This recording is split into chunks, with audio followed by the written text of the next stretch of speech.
My name is Curt Fuhrmannek. I work for Vertical. I am a CX solutions engineer, and I'll let Jeremy introduce himself, please. Yeah, good afternoon, good morning. Jeremy Markey, Director of CS Operations and Workforce Experience at Hunter Douglas.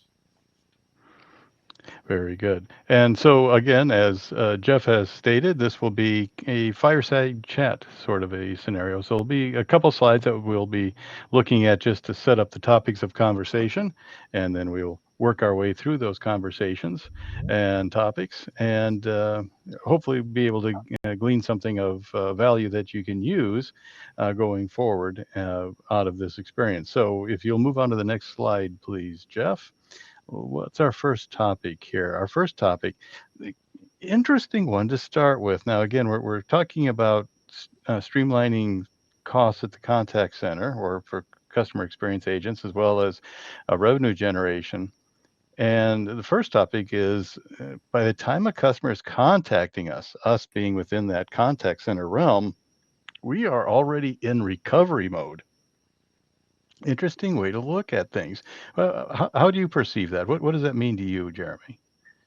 Yeah, I mean, this statement is CS begins when CX has failed. So when the customer experience has failed, then customer service steps in. Um, the reality is, how many times have any of us contacted customer service for a company we did business with because we wanted to see how they're doing? Um, if you have, you probably need a hobby and some friends. Um, Look at it. Yeah. the rest of us don't, right? We call them because something's not right. Sometimes it's because we're trying to make a sale and we don't understand the website or whatever, but that's still something's not right. For the most part, we contact CS because something isn't meeting our expectations. So what does that mean for us in CS? They're calling us because it's broken. And typically in CS, with empire building or being too myopic on what the solution is, we spend quite a bit of time hyper focused on solving the problem that we've been presented, and that's not it, because that's just table stakes. That's the bare minimum. We need to figure out, okay, why did they have to contact us? What is that friction point, and how do we solve that so they don't have to next time? And a company that is maybe world class at it is Audible. If you've ever used Audible and tried to reach out to their customer service, they've got a great online experience. It's fantastic, and I've never felt like I needed to go beyond that. And even Gartner has done case studies like do it like Audible does it. They get CX right. They know what they're doing, and it's a fantastic experience. So if you're running a CS center and you're just handling the calls and trying to handle them as fast and as quickly as possible, and that's your primary focus, you're missing the mark. Wow. Wow. So to expand on that a little bit, um, what are some common CX failures that you have seen in the past that draw people into that customer experience? Is it a lack of documentation that they need, or some guidance, or is it something that's broken as far as the product? What are items that you find are where you encounter CX failures? I mean, I've never been in a company that's had CX failure, so I don't know, Curt. I'm kidding. Ah, there you Um, go. I love it. There you go. That's why we've got you on. You're the expert. I love it. Yes. yeah, How about um, how about those that you've given guidance to? Let's approach it from that angle instead. There we go. CX is always there's always something that needs help, right? There's always some level of a mess. The most common one that I've seen is delusions of reality, for lack of a better term. Is where we think the process needs to be X, but our customers clearly don't agree, right? And because of that, they need to contact us because the process requires it. They need approval, or we only give so much support, or somebody else wants to make sure that they get line of sight on whatever it is. So that's probably the most common unaddressed one, and it's because we've decided that our customers are trying to cheat us typically, or well, you're going to lose out on something or what have you, right? Like that mentality tends to lead to something along the lines where that's going to be broken, right? That's the most common one I've seen that goes unaddressed. Other ones are poor self-service efforts, and to be fair, outside of a few organizations like Audible, not a lot of companies have really figured out the self-service piece. You can get some of the stuff done, but not a lot of it done. So self-service failures are a big part of it. Sometimes it's just as simple as when somebody Googles you, they don't go to your website most often to try to find out how to contact you. They Google you. What's at the top of Google? And that's what they do. And if Google gives you a phone number, they call the phone number. They don't go to your website, right? But Google has a solution, and so does Apple, to where when you Google it, they have an option to where you just click to chat right there, native to the cell phone, that a lot of people don't use, and it's not that expensive to set up. So those are the most common solutions. And beyond that, there's product failings that are going to happen where you have a product that didn't quite work right, or there's an outage for service-related organization. So those things occur as well, but those are typically far less. And if you're in a CS department now, what are the top 3 reasons you get contacts for? Okay, those are the top 3 broken things. Go fix those first. Excellent. So here again, reporting is going to be a key component of understanding that, and making sure you've got good reporting structure so that you can address those needs. Yeah. Absolutely, Curt. Fantastic. Okay, excellent insight. Thank you so much. This leads into a good segue for the next question. So Jeff, if you'll be kind enough to bring the next one up here. Most contact centers should be designed around the concept of not breaking revenue growth. So we're talking about controlling costs and generating revenue, but this is a different take on it, but yet has the same base effect about not breaking revenue growth. Can you expand on that, please? Yeah. So your contact center is either going to be a profit center or a cost center. If it's a profit center, it's sales. Okay, you can generate revenue from sales typically, and sales can be, if you're BPO, the whole thing is sales. So that's a little different, but if your first party, is at your sales center, so that's a profit center. So we'll set that aside for a second because most people don't consider those to be contact centers. It's typically more outbound and relational, less inbound, even though it does exist. It's just there's less of that, especially nowadays. Most people just buy their stuff off of Amazon or whatever. So if you're a service center, you're an inbound contact center, you're likely a cost center, which means the company doesn't necessarily generate profit, and you can probably draw lines and correlation like, look, we help with profit in here. We take these orders. Okay. But that's not really what a profit center is, right? You're still a cost center. So set that aside for a second. If they're contacting us, it's because CX failed. And the best thing we can do, if we handle it perfectly, we give the best customer service experience possible, the best thing we can do is keep them from spending less money than they had already planned. I've seen a lot of organizations, I've been a part of organizations that have upsell and all that. And to be fair, that does work at the 1 or 2% level typically. And there's a few outliers that have really kind of figured it out and do better than that. But I would argue that in today's day and age where so much of it's digital, they're probably not doing much better than that at all.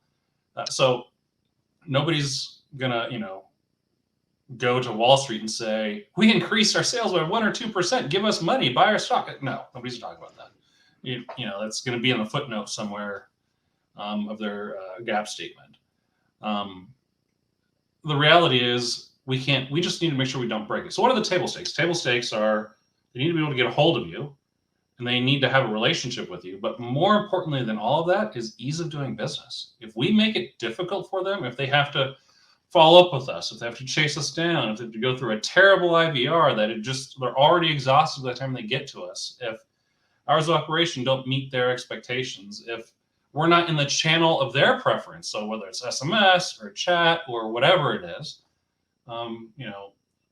if we're not engaging with them where they are to where it's easy and effortless and it's like fluid, it's just like water, it just goes downhill, we're already breaking that. And then you look at, VOC or NPS and all those other pieces. But step one is ease of doing business. And we don't tend to think of that often enough. And folks end up having to jump through hoops. And those hoops that they jump through that cause them to contact CS already with the first question are typically the same hoops that cause you to lose sales and lose that revenue growth opportunity. Because while they may not be disgruntled when they leave there, they're not thinking, hooray, this was so fantastic, I'm going to give you more money. It's just not going to happen.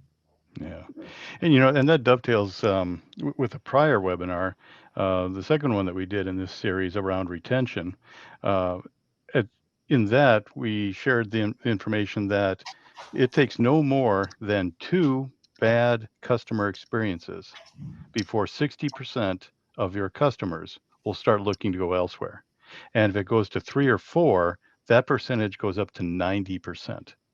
So you don't get that many times in the batter's box, shall we say, to be able to get it right before you've potentially lost that customer. And now You're you've absolutely got right. everything you need to go to try to acquire new ones. So, yeah, absolutely, right on, spot on. Anything else you want to expand on that with maybe having those numbers in front of you too? Yeah. And so Gartner tells us, Forrester tells us, and I've seen it myself, the second attempt, so we're talking about first call resolution, the second attempt in their mind, not in our mind, in the customer's mind, you see a significant dip in VOC, NPS, whatever that is, the second attempt. If their first attempt was self-service, when they call your contact center or chat you or whatever, that's already on your second strike. You're already there, right? If they made that attempt. Now, if they reached out to you first through that channel, those are the ones that you're going to have the highest VOC scores with. Because they reached out to you first, that's the channel that they prefer. They're also going to be the hardest ones to get away from that channel when you try to move to self-service, because they already have a channel of preference and they don't want to leave it. Oh, yeah, very good. Excellent point. Thank you very much. Okay, next question, if you don't mind here, Jeff, if you'll bring that one up. Oh, yeah. And this has got a great take on this. I love the tack that we look at this question. Today's economy, again, demands capacity planning. And you've seen that, especially in the tech sector with all the layoffs that have been going on as of late and such. Why should we, and here's the tact, I love this angle. Why should we start with who's going to buy and what they will be spending there for you determining your staffing? And that seems to be in reverse of the way most people attack that. So Jeremy, your thoughts? Yeah, let's take it from a product standpoint, just because I think it's a little easier for most people to conceptualize, and then we'll come back to the contact center. So when you're a new company, new business, and you're going to make the brand new widget, whatever it is, the typical school of thought is how much are the parts going to be, how much is labor, how much is the facility. You add all that stuff up and figure out, okay, this is the profit margin I want to make. There's my price. And those organizations, unless they're truly groundbreaking, think iPhone, for example, unless it's truly groundbreaking, those products don't tend to do well. The other way to do it is you look at your price point that you want to sell it to and who you're going to sell it to. And then you figure out, okay, here's how much profit I want to make. Now here's how much I've got left for everything else. And you figure out how to make the product within that budget. And the reason why you do that is when folks go shopping, they're not thinking, do I want McDonald's? Do I want Applebee's? Or do I want Fleming's or a really nice chop house, right?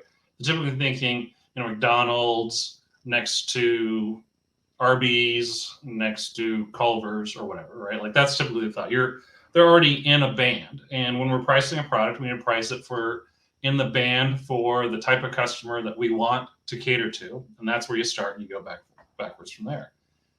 Cost centers need to take the same approach. And the reason being is when you're in a boom economy, yeah, you've got a ton of money. But anybody who's done any looking, at least in my lifetime, and definitely before then, boom economy just doesn't last. And organizations that regularly have this cyclical hire a bunch, lay off a bunch, hire a bunch, lay off a bunch, they tell us that they do 2 to 3 times worse in the market than the companies that don't have to lay off. Okay, so how do the companies not have to lay off? Well, they tend to not have to lay off either because they got really lucky in the market they're in, or because they're running such a tight ship this way where they're staying on top of their capacity planning. They're making sure they're keep cutting costs always, spending only the money that they need to do, keep being efficient, engaging, and effective at all times. And when they operate that way, then the hard times aren't hard. Right? They're already ready. They're already set for it. They're already set for the hard times. They're built to operate in those hard times. So the hard times really don't mean anything to them. And those are the companies that when everybody else is selling because they're freaking out, they're buying. Right? Because they know it's going to go back up and they're just like, I'm getting this at a discount. I'm going to buy everything because it's cheap and I'm just going to sell it when everybody's buying. And the same is true now. We're coming into those economic headwinds. That's what they tell us. There's almost weekly, if not daily, somebody's laying off another 1,000, 2,000, 10,000 people. The communities that I'm in for CX, almost every day there's somebody like, here's a spreadsheet, everybody laid off, they're all great people, please hire some of them. And it's a terrible place to see it. It's terrible to see that, but that's the case. And with proper capacity planning and figuring out what your budget is and how much you allow yourself to spend, what's that cost of doing business, the COGS part of it, what's your piece of it, and then figuring out how you get everything else to fit in there is how you avoid that cyclical piece. And it's the right way to do business. It's the responsible way to do business, right? Costs shouldn't explode. They shouldn't be a big deal. And now's the time to learn it. Now's the time to get good at it, and then to stick with it through the next boom cycle. And then when we get to the next bust cycle and things are struggling again, you're already in a good spot. And it's not a big deal. Excellent. And again, a lot of these resources and costs, when you're talking a contact center, everybody looks at labor as being that highest cost factor that you have to worry about. But the reality is when you're thinking about your capacity planning, it's not just the cheeks and seats, shall we say, but it's the other avenues of being able to provide, IVAs and other channels that are means of being able to streamline those costs. And those should also be a part of what you build in with your capacity planning. Would be, okay, can I get more by keeping the same number of people but adding chat? Yeah, I've got some cost to it, but what's the efficiency I'm driving out of that? Your thoughts around that concept as a part of the whole of what you've been discussing. It is. And I think it's a good segue into the next question. It's a very good segue. Well, let's look at the next question then. Yeah. I wasn't looking at it. So, Jeff, the next question is, how can automation features such as voice assistants, CRM integrations, and agent assistants help streamline costs? And chat goes right in there, right? The short answer is you can get more done with less, right? The bicycle. We've talked about the bicycle with AI. Same thing is here. If you've got a good voice assistant, you're not going to be able to handle the whole call in that thing. You're just not. There's too many things, too many what ifs, too many folks that can't do whatever. But what if 90% of the calls, 90% of the time, we're able to get the first 20% of the call done in the IVR, with the voice assistant, right? They can offer, here's what my issue is, here's my order number or my phone number or whatever it is that you need to identify them. Here's the steps that they've tried already, and so on, right? Identify if they're a high value customer or not. So there's a lot of things that you can do that CSR needs to do. So instead of the CSR like saying, thanks for calling Vertical. My name is Jeremy. How can I help you today? It's, hey, Curt, thanks for calling. This is Jeremy here at Vertical, and I see you're calling about this. I've already kind of got started on some of it. You want to add a little extra detail? Very different experience. Very different experience. And you just cut your handle time down by quite a bit already, which allows you to handle more of those interactions. So that's a voice piece. Then you can add in, like we asked the question, you can add in CRM integrations where they can, what was the last thing they called for? Do they have an open issue, an open ticket, an open case? What they do, prompt them. Is this what you're calling for? If the answer is yes, hey, you were talking to Jeff yesterday. He's available. Do you want to talk to Jeff again? Because now that customer doesn't have to start from scratch. It feels like the same interaction, so you're not getting a hit in VOC or in profitability like we talked about in the previous questions. Right. And they don't have to reintroduce all that stuff again. Jeff can just get started, right? And because you can just get started, you just cut down your handle time too. right? And so now, because you've got the CRM integration, you can cut down how much cuts down your costs of services sold or cost of goods sold, depending on the type of organization you are. And that all helps with those streamlining. And so does integrating chat, right? Like if you have high hold times, you can say something like, skip the wait, chat us, click this button, right? And have them chat. You can do callbacks, and there's so many things that can be done to optimize that business, and not a lot of them cost a lot of money. Chat, SMS these days it's practically free to set up. I mean, not completely free, right? But like, just really, there's not a lot of cost there. It's so much less costly than even 5% of your voice volume. Like, why don't you have it at this point, right? Like, you should just do it. It's super simple. And the reality is CSRs, agents, they prefer that channel. It's actually the chat channel and the SMS channel has become, in a lot of places, the channel of preference. They prefer it over the email channels and over the asynchronous and back office channels in many cases. So there's a lot of lift for that. And yeah, it streamlines the cost because you don't, tip for a service industry. Typically, your number one cost is your agent pool, your people. If you're not, if you're not in that, you're making something like, when you make shades, it's probably your second, right? So now you're able to streamline that and keep the best employees, right? You don't have to be constantly hiring and bringing people that just aren't quite there and it takes forever to get up to speed. You just keep the best employees. And as time goes by and things get tighter because you get more efficient, you're keeping the best and the best and the best. And so your service is only getting better on average because you're not going to get that, that Jeremy person who's terrible at what he does. We just can't afford to lose him right now. And you've hit on some really important concepts through all that. The last one here about the preferred mode for agents. Now you're doing something that is driving up agent satisfaction because now they're interacting on channels that are of their preference. And it's interesting about the fact that those channels that you identified as being more preferable are also more, there's more interactions handled per agent with those, so they're actually more busy in a lot of cases. Because what's the typical ratio that an agent's going to handle with chat and SMS compared to a voice? Yeah, so I mean, there's a couple of variables in there that can change it, but arrival pattern, schedule efficiency, and so on, that can impact that along your shrink factors. But typically, if you're doing 2 chats per CSR as your max, then you typically see a 1.4x increase in amount of interactions can be handled. That's partly because you don't keep people at 2 chats all the time, and it's also partly because the handle time on the chat channels is just longer. People don't respond as quickly as they do on the voice channels. Not only us, because we're handling multiple chats, but the person we're chatting with. They take longer too. And a lot of that has to do with self-editing and so on. And then if you're going to go to 3, then you're looking at closer to 1.8, right? So yeah, it didn't cross into the 2s, and it can in the right environments, right? If you're very well optimized and you don't have a lot of schedule inefficiency, you can get into the low to mid 2.5 multiplier, right? So now you're getting in those situations, 2.5 times more work out of the same price. I mean, why wouldn't you sign up for that?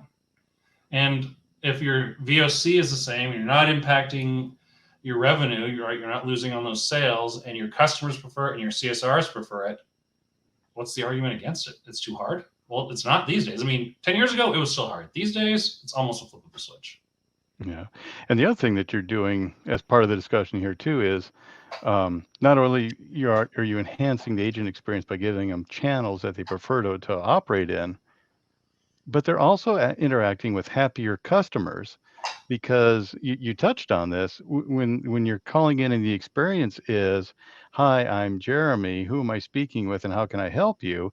It's, hi, thanks for calling Curt. I see you've got an open order, or how, and then you go on with that discussion.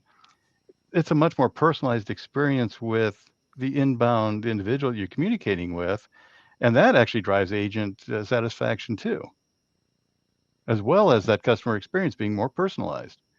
It does. Hunter Douglas, we recently expanded our chat channel. We haven't advertised it yet, but we've done some things to expand it for dealers. And I listen to calls and watch chats almost every day, right? Like that's part of my job. I mean, it's not in the job description, but like if I don't know what's going on, I don't know my job, right? So, and the amount of kudos that we get out of the early adopters that are in the chat channel is between 4 and 5 times higher than we do out of all the other channels that we get.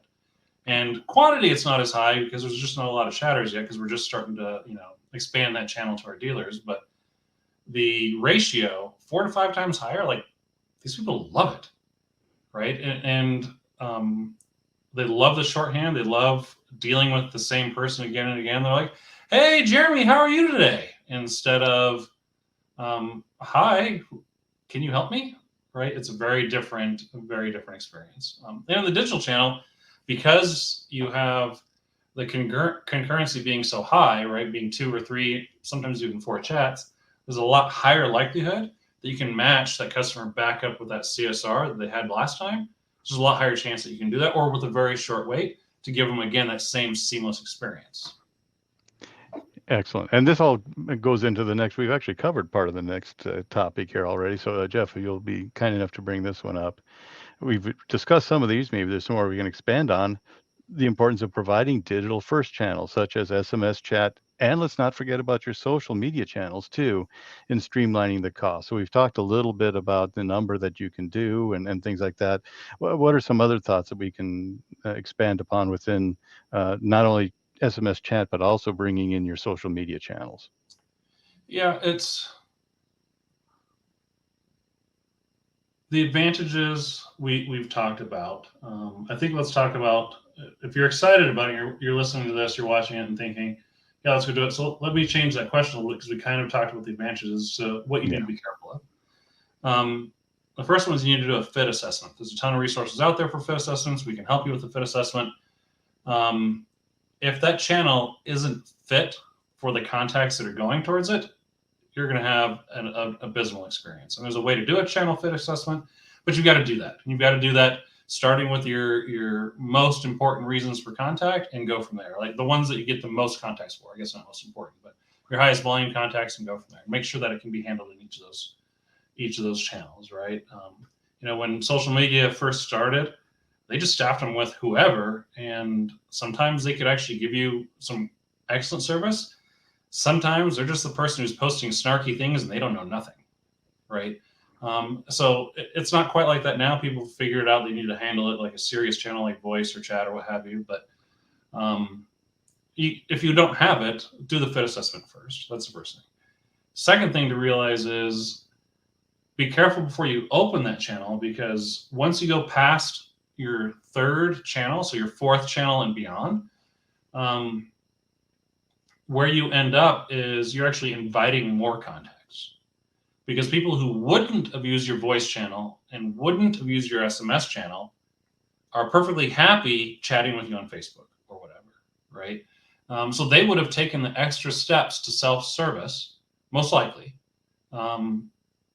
than to reach out to you. But now that you're more available, now they're going to just reach out to you for the whims and the things that they're not going to try to solve on their own. So part of that is that self-service piece. If you're going past those first couple of channels, you need to have that going really well too, and do a fit assessment on that and see that you can actually peel those contacts out of there. Because if you already have social media and you already have voice and you already have email, and now you're standing up chat or SMS on top of that, all you're doing at that point is adding to your total volume. Now, you may have the argument of, yeah, but they're more efficient than some of those other channels, and we're doing channel shift and we're saving money. And that's totally true. That may be very well the case, but that's not always the case, especially if you already have a decent sized digital footprint. You're just inviting more contacts. So you have to have those Audible-like contact shed experiences, those great CX experiences that don't lead them to contact CS, because they don't have to. They need to be in place. They need to be done well. You need to measure them well, and have your zero resolution, your zero solve rate already needs to be high in those channels before you expand beyond that 3rd channel. And zero solve rate quickly is when somebody gets to a solution, how many times did that solution solve it without them needing any more? So they needed 0 else.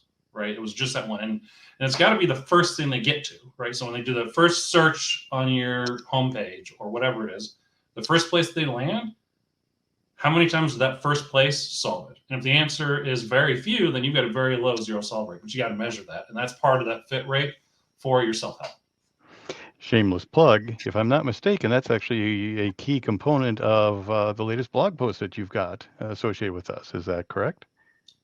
Some of that, or is that some of that zero-based? It's a little different. That's zero-based reporting. Zero-based reporting is how to keep your reporting from getting out of hand. Okay, yes. But it's logically it's related, but it is a little different in execution. A little different. Okay, so by all means, look up the blog that Jeremy also has with us here, and expand on the information that we're getting not only from this webinar with that. So, next question, if you would please, Jeff. By the way, I've been writing notes here. So, oh yeah, touched on this a little bit.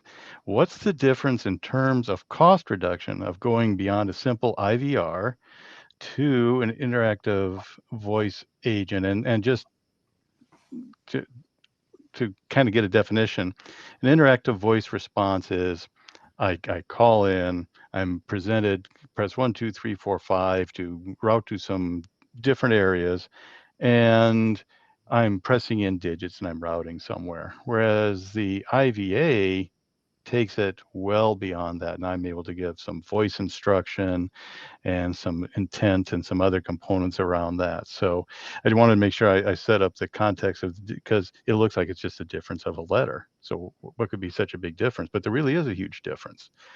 Jeremy, your thoughts around how I can do more cost savings around an IVA? Yeah, I think a big part of it is beyond the stuff that we've already talked about and those pieces and the reduction handle time. You get agility. With most IVAs these days, you can see in near real time exactly what's being said when people enter and say they need something. You can farm that for a ton of intelligence already, and it's way better than a CSR dispositioning or using reason and resolution on why they close a case or whatever, because you don't have the anchoring effect of CSRs are used to.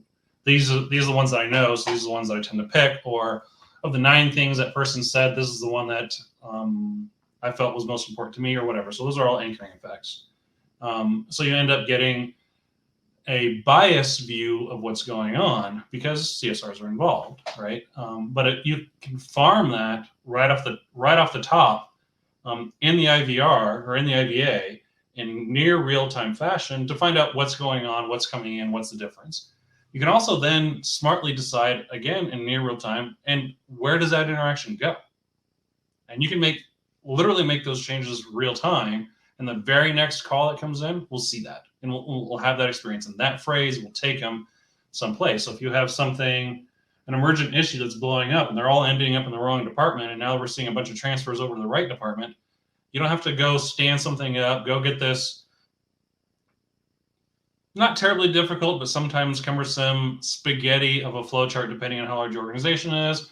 Map it out. If you've got an old system, you got to go stand up a phone number and route it to a new queue, and like all that heft and weight that us old time contact center folks and have had to deal with, and sometimes had nightmares over because we got to stand it up tonight, and family time just isn't going to happen. But this year, you just go in there and pick the phrase and say it goes here. Okay. You're done. Hit save. Don't forget to hit save. That's important. So your speed of execution and the intel into the business is a big piece that everybody always wants more of, and this is incredibly valuable because it's coming right from their mouth, right from what they're saying. And at some point, I haven't seen this happen yet. If it's out there, I'd love to hear about it. Somebody's going to point a sentimentality engine at it too. Right? I mean, we already do sentimentality engines at voice analytics. It's already a thing. We're literally getting their voice on the front end when they're calling in and saying what they need. Why can't we point sentimentality at it? And all those other great things that we do with voice analytics and text analytics, let's point it at the beginning of the call. And can we load the lip of the CSR with that, right? Like tell them what to say. Tell them, try this or try that to try to de-escalate. Give them some de-escalation ideas or some sales pieces or whatever based on what that person was saying while they're in the IVR or in the IVA, right? Like, so there's a ton of value that can be farmed out there if you're smart with it and you're willing to experiment. Fantastic. Great ideas. Thank you. Excellent input for all that. Um, last big question here, if you would, Jeff. And that is, even though a contact center, again, may be focused on customer service, how does it indirectly help revenue by either retention and or consideration of word of mouth?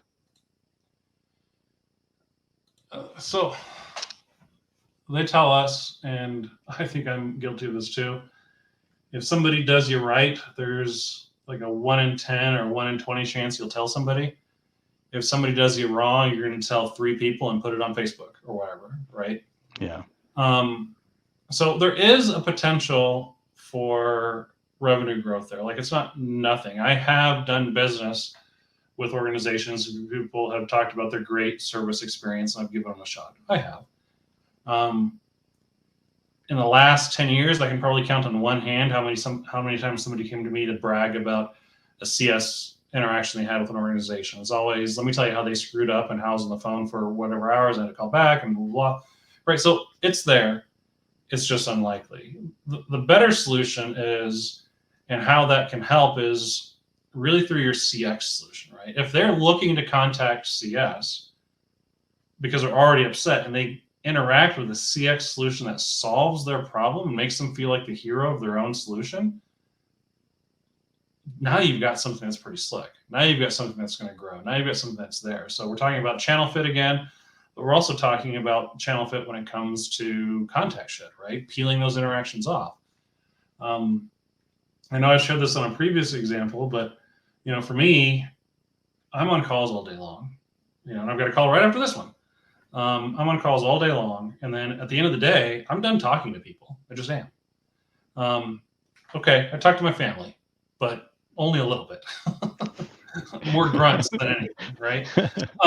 So for me, wanting to interact in a voice context with somebody is just not a lot of it. There's not a lot of time for the day to take care of things for organizations that are open during bankers hours, right? Or to old school bankers hours, like my bank or whatever. Well, my mechanic, who was a great mechanic, but I was shopping around because he was hard to get a hold of. He was hard to get a hold of because he was only open during business hours.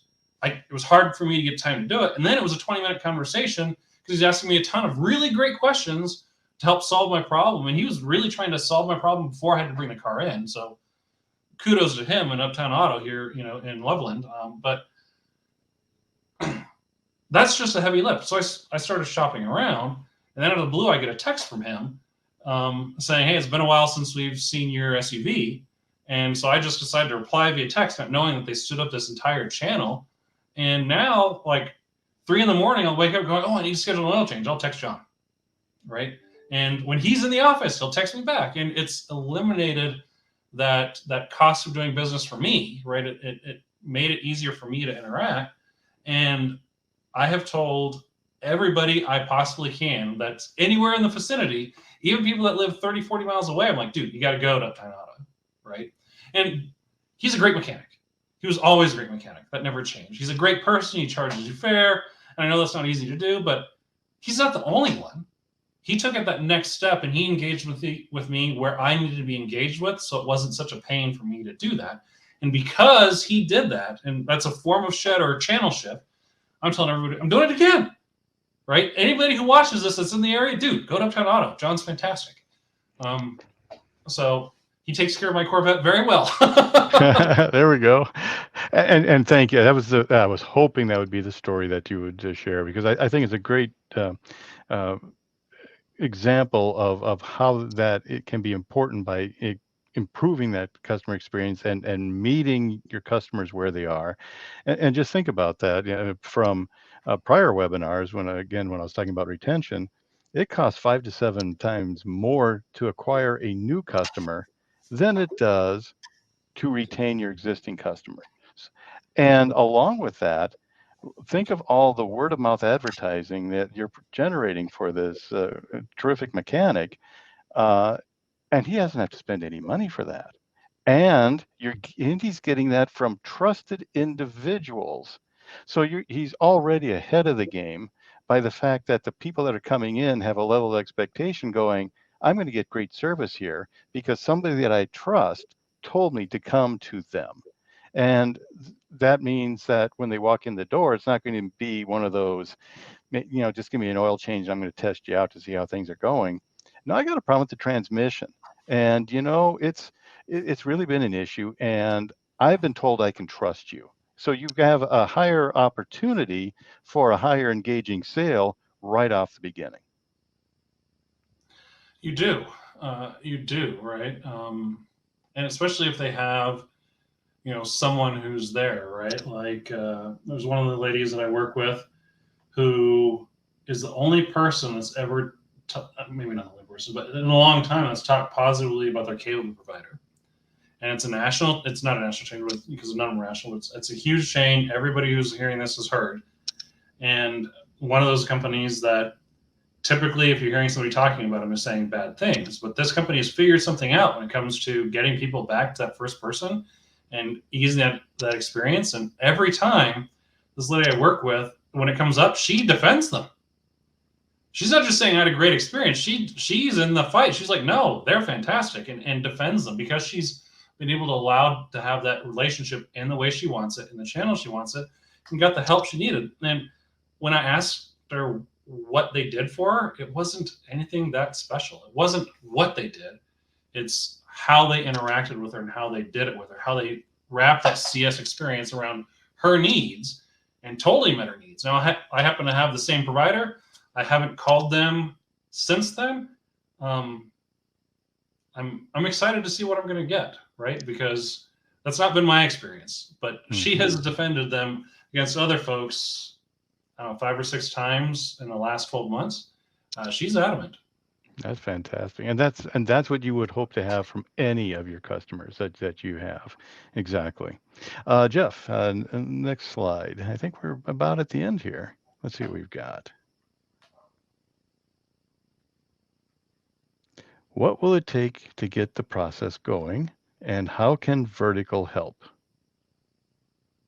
Well, I guess maybe I should tackle that one. So, what will it take to get the process going? If you are already a part of the vertical family, please reach out to your account executive.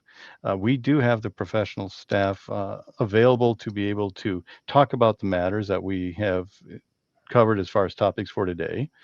And we'll be happy to bring in professionals such as ourselves here to be able to help drive the conversation and try to meet you where your needs are and understand where, why, and how you need to improve what you're looking at doing. So we're here to help answer that why for you. Uh, and again, if you're not a part of the vertical family, check us out. Go to www.vertical.com, see what we have to offer, and get engaged. We would love to engage with you because, to wrap it up, Jeff, if you'll give us the remaining slides. Again, who we are as far as vertical communications. Next slide. Again, we do provide comprehensive communication services. We've got decades of experience. We've got solutions that are wide ranging and available with the ability to tailor your specific business needs. We're here to be your business partner. We are here to be successful with you. We would love the opportunity to be able to expand the conversation we've had today and move that in a direction that will be beneficial to you. Next slide. And with that, I'd like to thank you for this today. Thank you very much, Jeremy. I appreciate you sharing your expertise as always. Absolutely. Curt, Jeff, it's a pleasure. Take care. Cheers.